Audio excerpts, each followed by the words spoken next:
Hey folks, welcome back to the Philosophy for Philistines channel, also known as Politics for Plebeians, with your host Bill Reimer. I think with this looming energy crisis, which is about to get very much worse, particularly in Europe, we should dive into an examination of what the heck is going on. So I'll begin. We are betrayed, and all that we held to be inviolable is broken, corrupted, and defiled. And it has been defiled by the very jokers we inanely put in charge of protecting what we believe to be inviolable. How do I know this? There's an idea in the New Testament that the truth will pierce through all the bullshit thrown our way, which attempts to disguise the actual motives behind the actions of men. It reads in Hebrews 4:12 in the King James Version, "For the word of God is quick and powerful and sharper than any two-edged sword, piercing even to the dividing asunder of soul and spirit, and of the joints and marrow, and is a discerner of the thoughts and intents of the heart." So let us look at the example of how lies are used to disguise the real agenda. For years, the powers that be have promised that they will wage war on hydrocarbon fuels, without offering proof that the infrastructure and technology required for their much-touted so-called green energy project could, and indeed should, replace hydrocarbons. This fall is about to provide ample proof of the foolishness and fallaciousness of pursuing green energy policies. Already, we are experiencing enormous increases in energy prices, along with the growth in the associated excessive carbon taxation, food shortages, sky-high inflation, currency devaluation, further marginalizing of the dispossessed that they're always claiming they care about, and all of this because ignorant know-it-alls have forced their delusional pursuit of unworkable policies on us. Worse, these policies have failed to reduce carbon emissions in the West while giving the East and the developing world a free pass to pollute. These policies aren't grounded in democratic consent. They're unscientifically devoid of real engineering practicality for them to be implemented at present. Rather, they are policies designed to force the misanthropic elite's radical ideology on us, an ideology which more closely resembles a frenzied postmodern religion rather than a valid way to legislate energy policies. All we need to do at present is to look to Europe and Scandinavia to see the results of the disaster created by the great and the good, whose constant meddling has resulted in war in the Ukraine. From Nation World Desk, dated September the 9th, 2022, in an article entitled European Energy Policy Failure. It reads, "Rising energy prices are a disaster for the European economy and its politicians. But given the region's irresponsible energy policies, the economic damage it causes should come as no surprise. European politicians will have to rethink their approach. The problems plaguing Europe are not because of EU policies, but because of their absence.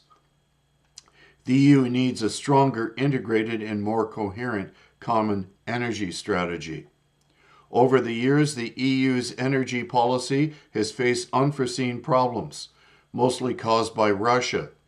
For example, Russia allowed gas delivery to Europe in the cold of January 2006, but since the disruption lasted only 4 days, Europe did not react to its long-term effects. Then in January 2009, Russia suspended gas delivery through the Ukraine as a punishment and cut off supplies to 18 European countries for 2 weeks. This time the EU reacted, at least slightly, and adopted a third joint energy package of gas and electricity. The package promoted diversification and commercialization of the energy sector and sought to avoid vertical integration. This had a real impact on gas and electricity producers. This had a real impact as gas and electricity producers could no longer own gas pipelines and transmission networks. Gazprom had to sell its pipelines in the Baltic states, and Lithuania and Poland were encouraged to set up liquefied gas terminals, LNG terminals. But Germany was too big and pointless to worry about those changes, went in the opposite direction and made fundamental mistakes. Just before he lost the election in 2005, German Chancellor Gerhard Schroeder approved the Nord Stream 1 gas pipeline between Russia and Germany across the Baltic Sea. Even as Russia's annexation of Crimea in 2014, he continued to promote Nord Stream 2 along with other eminent Germans, which made Germany even more dependent on Russian gas. Not only would it have imported all the gas it needed from Russia, but it would have become one of the main transit countries. Chancellor Angela Merkel deepened the problem in 2011 when she decided to shut down German nuclear power plants, which were safe and working well, after the tsunami hit Japan's Fukushima nuclear plant. That decision led Germany to become highly dependent on Russian gas imports, accounting for about a third of Russian gas sales to Europe. To make matters worse, German companies sold most of their gas storage facilities to Gazprom, which emptied them in a staggering price hike move last year. Thus, while most other European countries have long been concerned about their excessive dependence on Russian gas, Schroeder and Merkel ignored their country's energy security and made Germany completely dependent on it. And while other European countries built new LNG terminals, allowing them to import gas from the United States and elsewhere, Germany doubled down on its purchases from Russia. Now the whole of Europe is a victim of their irresponsibility. Sky-high gas and electricity prices in Europe largely reflect German energy policies since 2005, end a quote from that article. Now, you will note that the writer of this article has suggested that more interference from the EU is a solution to the problems created by interference from the EU, and in particular, its most dominant player, Germany. Which leads me to ask one simple question. Why are these clowns driven by mere opinions and wishful thinking rather than by principles? There's a marked difference between opinions and principles. Pineapple doesn't belong on a pizza is an opinion. Standing on principle means that you're willing to oppose lies and false narratives to defend the truth, no matter what the cost. If it doesn't cost you dearly to stand by your convictions, even in the face of all others marching in lockstep in the diametric opposite direction, then you are not a principled person. You are yet another person with opinions that hold no weight. But I can go one step further. I've known those who won't even express an opinion for fear that doing so will lead to conflict. Often the publicly opinionless are especially well liked because they are social nothing burgers. They offend no one since publicly they have no stance or opinion. Metaphorically, they're akin to two stale buns with no meat, cheese, and condiments in between to make the nothing burger palatable. But here's what amazes me most.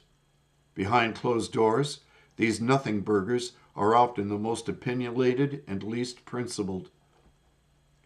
I wish to offer my listeners and readers a principled position on the environment, one which has helped to define environmental science since it was first published.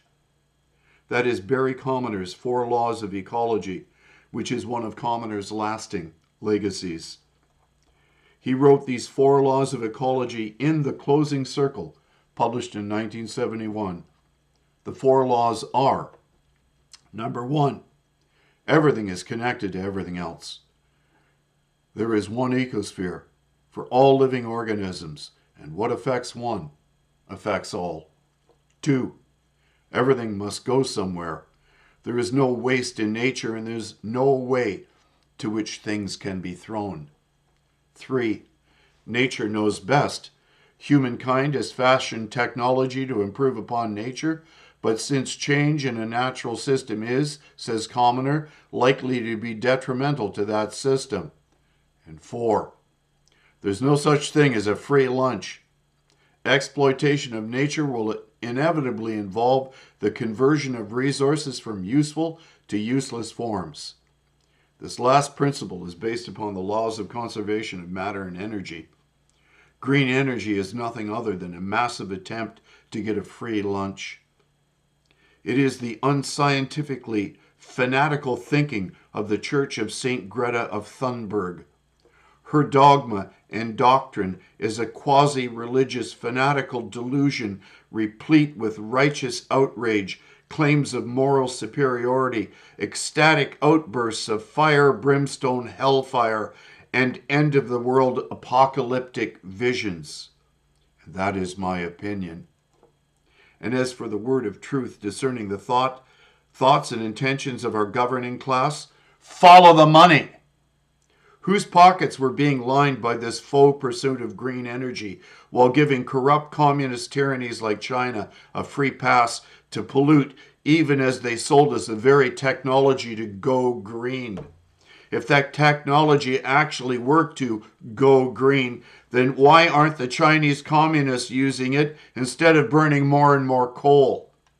And that is not an opinion. That is a discernible statement of demonstrable fact, which clearly indicates that the intent of their hearts is certainly not to save the planet. So there's some things to think about on this September the 29th, 2022.